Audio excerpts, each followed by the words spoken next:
Hey, what's up, y'all? Welcome back. I'm Van, and we are all the LFR family. Now, I know some of you are a bit upset about the potential red wave that did not happen, but I'm hearing that for you all is going to be a celebration after all. Fox News has reported that you guys are potentially going to boot Nancy Pelosi up out of her seat and snatch her gavel away. Even after everything that happened in the attempt, hammering by Paul's special friend that was for her, apparently, but she wasn't home. But now she might be very well up out of a job. Now, there's going to be, I'm hearing that there could potentially be a race off or whatever it's called in Georgia. Could y'all explain more to me about that? I swear, every single time my wife tries to explain to me about the 50+1 type of thing, I don't think politics. That's just not how I think. I'm trying to get in the groove. So whatever y'all can help me out with, that would be amazing. So let's go ahead and check this out, guys. I'm looking forward to seeing this one, man, because I've been seeing a lot of sad and upset and angry comments all over Twitter and under my videos today. And I want to change that. Some races seeing major victories, including our next guest, who won a 5th term, beating her Democratic opponent by 20 points, despite millions spent against her. We have joining us now, House Republican Conference Chair, New York Congresswoman Elise Stefanik. Good morning. Stefanik. Good morning. Great to be with you this morning. It's so good to have you on. How are you feeling? Stefanik. I'm feeling great, and I'm so grateful and humbled by the overwhelming support in my district. As you all know, and as viewer knows, we just went through redistricting in every congressional district across the country, but it was a particular battle in New York State. So I have new constituents that I'm honored to earn the support, and of course constituents who I've represented for a long time, and we ran on our record of results. And I was also proud to help lead the effort to pick up a number of seats for Republicans in New York State. Great. Congratulations. The Republicans did pick up some seats in New York State. But what happened to the red wave, Congresswoman? We thought this morning we'd be talking about how clearly the Republicans had the majority in the House. Didn't know about the Senate, but we thought for sure in the House. And still, it's unknown. Yeah, I think Gen Z had a lot to do with that. I think so. But again, I go back to my original point. I'm not that big in politics. I don't know a whole lot about politics, but just from paying attention, just from me observing from the outside, although I voted too, but you know what I mean, my state that I live in is a blue state. So you still got to operate your vote, you know, no matter what. I'm just now learning all this. And the red wave, you guys were really believing in something big and waking up this morning and seeing something huge. Or matter of fact, I don't think you guys fell asleep through it all. I believe that you are on someone's live stream watching it full as it went by. I know a lot of people had their own live streams going on, showing the election. And you probably was following it and knew every single thing that was happening.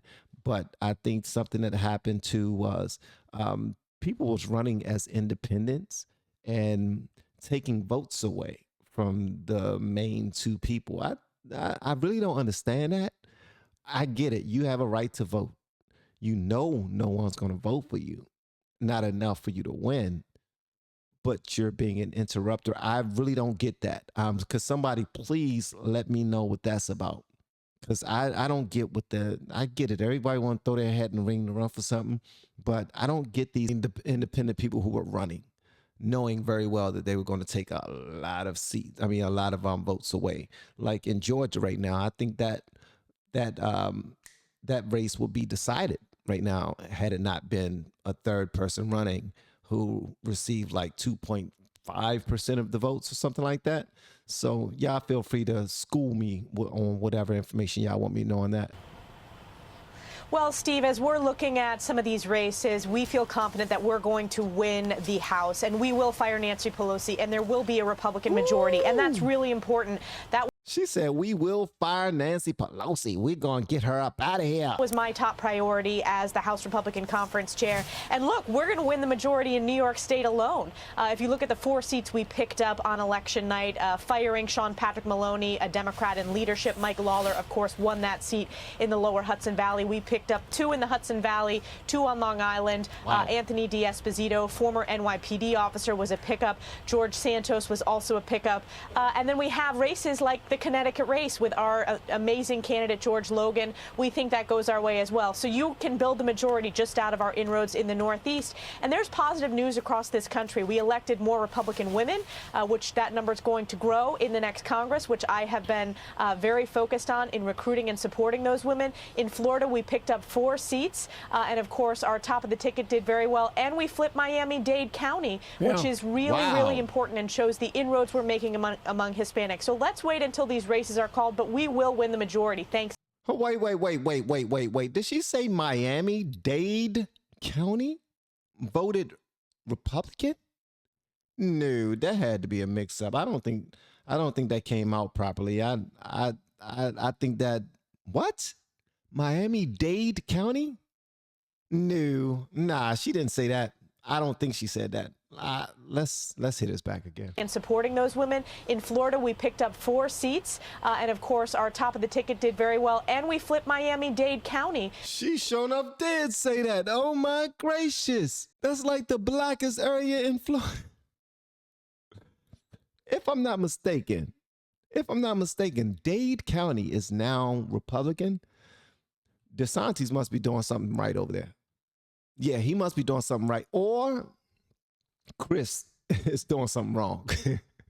Maybe Chris was just not a good candidate at all. I don't know what the case may be, but at the end of the day, the people have spoken over that dream. Whoa, this blows my mind. Wow. And shout out to Miss Stefanik, Miss Elise Stefanik. Her hair is amazing. Look at it with the curls and everything. Nice. Which is really important and shows the inroads we're making among Hispanics. So let's wait until these races are called, but we will win the majority thanks to the American people. And by the way, one of those seats that did flip was George Santos. He had joined Fox and Friends first. Listen.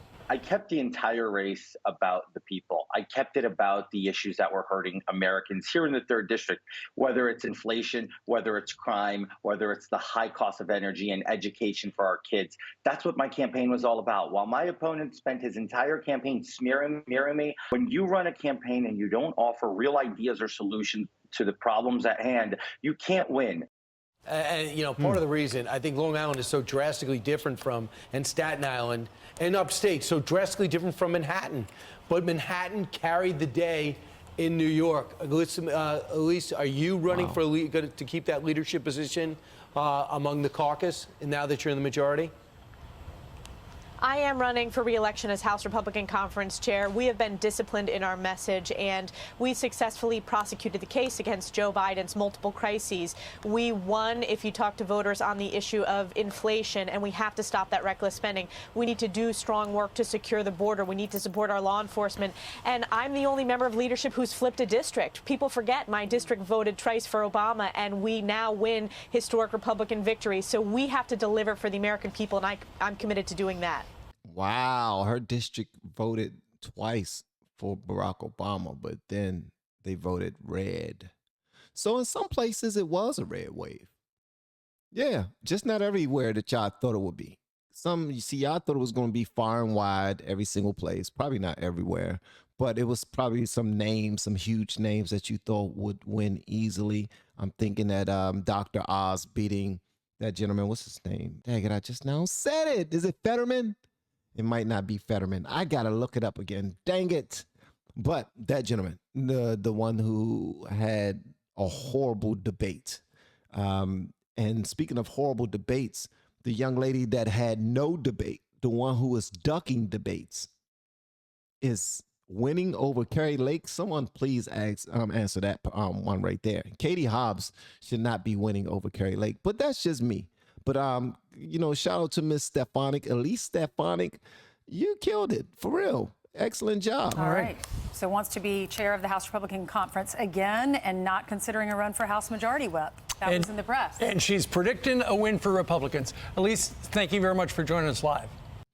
Yeah, that was dope. Y'all let me know whatever y'all want me to know about that and anything that I asked earlier. I forgot what I asked. I believe I asked about the runoff or the race off, or I think it's runoff. What has to happen with that? And can the third jerk that took, not gonna call him a jerk, the third guy that ran as an independent, is he completely out of the picture with the runoff? Or is there a possibility that there might not be one and it might be a clear person who wins by the end of the day? I'm sure y'all already know that, but from what everyone is saying right now, it looked like it's going to be a runoff. So good luck with that out there in Georgia. All right, y'all let me know whatever y'all want me to know in the comments below. And if you have yet to hit that subscribe button, please make sure you do so on your way out the door. Once again, guys, I am Van, and now we are all the LFR family. And I look forward to seeing you on the next video, hopefully inside of the Patreon as well. Y'all have been amazing per usual, man. Love y'all.